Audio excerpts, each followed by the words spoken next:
জুলুম কি জিনিস, জুলুমের ফল বড় ভয়াবহ। জালেম বুঝে না জুলুম কাকে বলে, নির্যাতনকারী বুঝে না জুলুম কাকে বলে, বোঝা উচিত। আবু হুরায়রা রাদিয়াল্লাহু তাআলা আনহু বলেন, রাসূল সাল্লাল্লাহু আলাইহি ওয়াসাল্লাম বলেছেন, ইন্নাল্লাহা ইউমলি লিজ-জালিমি, নিশ্চয় আল্লাহ তাআলা জালেমকে সুযোগ দেন, তার ক্ষমতা বহাল রাখেন, ও যেন কিছুদিন জুলুম করতে পারে। এটা আল্লাহর নীতি। আপনি মনে করেন এত বড় জালেম তবু ধ্বংস হয় না, এত বড় অত্যাচারী তবু ধ্বংস হয় না। রাসূল সাল্লাল্লাহু আলাইহি ওয়াসাল্লাম বলছেন, জালেমকে আল্লাহ কিছু সুযোগ দিয়ে দেন। এই যে আখাযাহু লাম ইউফলিথু, যখন আল্লাহ ধরেন তখন আল্লাহ ছাড়েন না, তখন জালেম বুঝতে পারে জুলুম কাকে বলে। নিশ্চিত আল্লাহ তাআলা জালেমকে কিছু সময় করে দেন, তখন সে মনে করে আমার কিছু হবে না, আমি মানুষের প্রতি যতই জুলুম করি না কেন, আমার অধীনস্থ মানুষের প্রতি যতই আমি অত্যাচার করি না কেন, আমার কিছুই হবে না। কেন?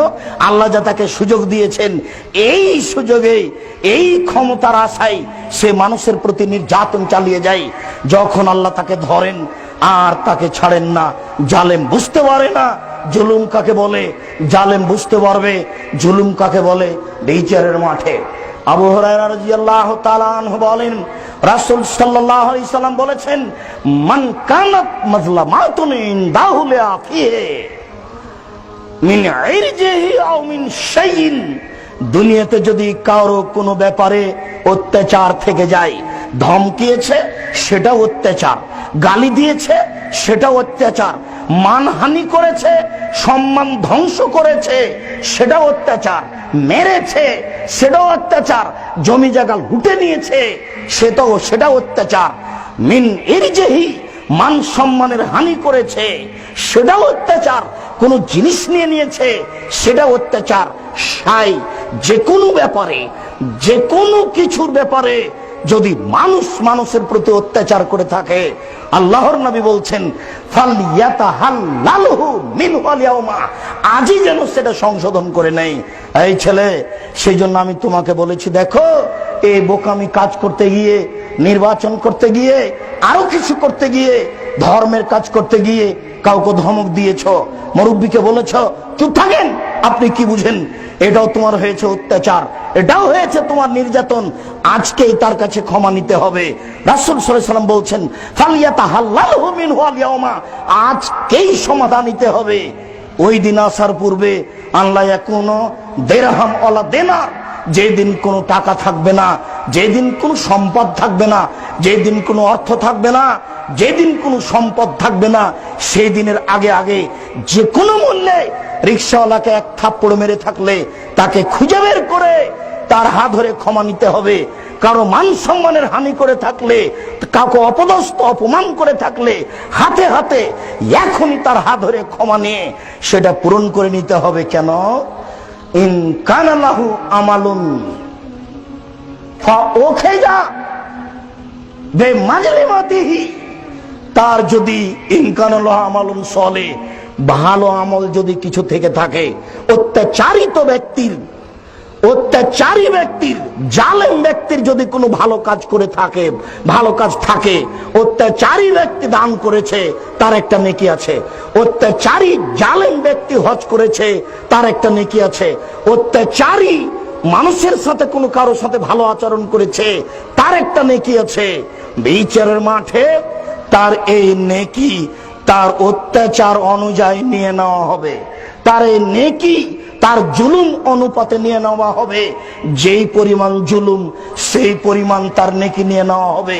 ফাইলাম তাকুন লাহু হাসানা, তার যদি নেকি না থাকে, তার যদি ভালো আমল না থাকে, এই জালেমের যদি নেকি না থাকে, এই অত্যাচারীর যদি নেকি না থাকে, তাহলে রাসূল সাল্লাল্লাহু আলাইহি ওয়াসাল্লাম বলেন, উখিযা মিন হাসানাতে সাহেবেহি, তাহলে যার প্রতি অত্যাচার করেছে তাকে তার নেকি, তার পাপ নিয়ে নেওয়া হবে।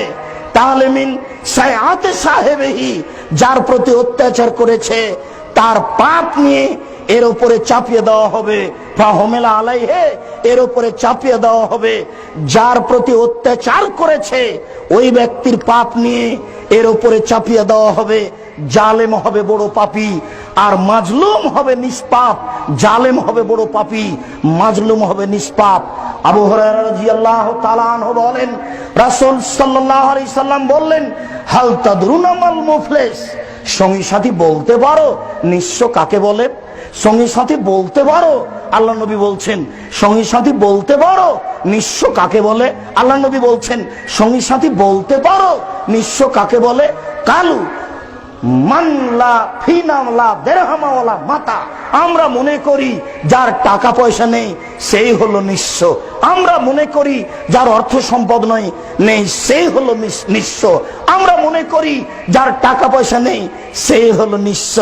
তখন আল্লাহ রাসূল বলছেন, শোনো, আল মুফলিসু মিন উম্মতি, আমার উম্মতের সবচেয়ে নিঃস্ব ব্যক্তি সেই, আমার উম্মতের সবচেয়ে নিঃস্ব ব্যক্তি সেই, আমার উম্মতের সবচেয়ে নিঃস্ব ব্যক্তি সেই, ইয়াতি ইয়াউমুল কিয়ামা বিসলাতিন ওয়া যাকাতিন ওয়া সিয়ামিন, বিচারের মাঠে আসবে আমার সেই উম্মত সালাত নিয়ে, যাকাত নিয়ে, দান নিয়ে। সেই ব্যক্তি উপস্থিত হবে বিচারের মাঠে সালাত নিয়ে, যাকাত নিয়ে, দান নিয়ে। উপস্থিত হওয়ার সাথে সাথে আরো কেউ উপস্থিত হবে, কাদ শাতামা হাজা ও আকালা মালা হাজা ও সাফাকা দামা হাজা অজারাবা হাজা। অনেক নেকি সালাতের, অনেক নেকি দানের, অনেক নেকি যাকাতের। ইতিমধ্যে একজন এসে বলবে, এ আমার সম্পদ কেড়ে নিয়েছে। আরেকজন এসে বলবে, এ আমার মান সম্মানের হানি করেছে। আরেকজন এসে বলবে, এ আমাকে অন্যায় ভাবে মেরেছে। আরেকজন এসে বলবে, এ আমার রক্ত প্রবাহিত করেছে। তখন বিচার হবে কিভাবে? ও তো বিচারের মাঠে টাকা নাই যে পরিশোধ করা হবে। ও তো বিচারের মাঠে হাত ধরে ক্ষমা হবে না, হাত ধরে ক্ষমা নেওয়া যাবে না। হাত ধরে ক্ষমা নেওয়ার কোনো পথ নেই, টাকাও দেওয়ার কোনো পথ নেই। রাসূল সাল্লাল্লাহু আলাইহি সাল্লাম বললেন, ফাইউতা হাজা মিন হাসানাতিহি ওয়া হাজা মিন হাসানাতিহি, তার নেকি থেকে একে দেওয়া হবে, একে দেওয়া হবে, একে দেওয়া হবে। রিকশাওয়ালা দাঁড়িয়ে গেছে, অধীনস্থ নেতার অধীনে যারা আছে তারা দাঁড়িয়ে গেছে, যার জমি দখল করে নেওয়া হয়েছে সে দাঁড়িয়ে গেছে। সব তো এখন উপস্থিত। কিভাবে দেওয়া হবে? ফা ইউ তাহাজা ও ফা ইউ তাহাজা, তাকে দেওয়া হবে এ নেকি, তাকে দেওয়া হবে এ নেকি, তাকে দেওয়া হবে এ নেকি, হাত্তা লাইফ জামা আলাইহে। এরপরেও পাওনাদের পাওনা শেষ হবে না। এরপরেও যখন পাওনাদারের পাওনা শেষ হবে না, এরপরেও যখন পাওনাদারের পাওনা শেষ হবে না, তখন আল্লাহ রাসূল বলছেন, ফা ওখিযা মিন খাতায়াহুম, সবার পাপ নেওয়া হবে। যত মানুষ দাঁড়িয়ে গেছে সবার পাপ নেওয়া হবে। ফা তরিহাত আলাইহি ওয়া তরিহা ফিন্নারে, সব পাপগুলি এই জালের উপরে চাপিয়ে দেওয়া হবে। এরপরে জালেমকে জাহান্নামে নিক্ষেপ করা হবে। জালেম নেতা জানে না এই জুলুম নেতৃত্ব কাকে বলে, জালেম ব্যক্তি জানে না এই জুলুম কাকে বলে। বিচারের মাঠে যখন নেকি দিয়ে বুঝিয়ে দেওয়া হবে, বিচারের মাঠে যখন পাপ নিয়ে হিসাব নিকাশ করা হবে, সেদিন বুঝতে পারবে জুলুম কাকে বলে। وقل جاء الحق وزهق الباطل إن الباطل كان زهوقا